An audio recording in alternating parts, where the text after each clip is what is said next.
Jau tradicionāli rudens Carnikavā ir Ojāra vāciešu laiks. Viņa dzimšanas dienā uz kapu kopiņas gūst dziedi, bet tautas namā skan dzeja.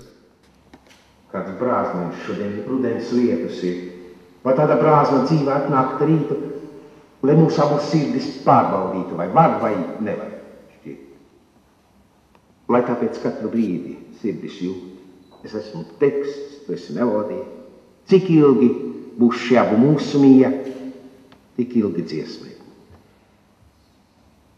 Šī tradīcija jau tik ļoti mūsos ir iesakņojusies, ka pats pa sevi, kad ir rudens, mēs vienmēr arī šeit domē runājam, kad ir Ojāra vācieša laiks. Un tas mums saistās ar Ojāru vācieti, ar dzejas lasīšanu, jo tajā laikā mums ienāk dzejas grāmatas. Un mēs esam visi pārņemti ar dzeju, ar skaistumu, ar vārdu, ar kultūru. Katru rudeni dzejnieku Ojāra vāciešu dzimšanas dienā tiek piešķirta arī viņa vārdā nosauktā literārā prēmija kādam no iepriekšējā gadā izdotajiem dzejoļu krājumiem. Šogad konkursam bija pieteikušies 15 autori, no kuriem 5 pretendenti tika nominēti prēmijas saņemšanai. Klusums arī ir svētie raksti tiem, kas tos lasīt proti. Kā mums kopīgu valodu rast, kad ir vienlaikus diena un nakts, un lodveidas zibens pazūda, kas nācis bija vēseles zakt. Atšķirībā no citiem literāriem konkursiem šeit dzejoļu krājums nevērtē literāti, tāpēc galvenais kriterijs ir emocijas, kas rodas lasot dzeju. Šoreiz žūrijas komisija literāro prēmiju dzejā piešķīra Annai Dzinterei par dzejoļu krājumu Es eju pa svešu ielu.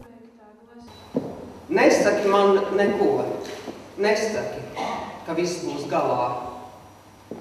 Nekas nav galā, vācietis turpinās, Latvija turpinās, un svarīgi ir tikai saklausīt. Un to es Annai novēlu arī turpmāk.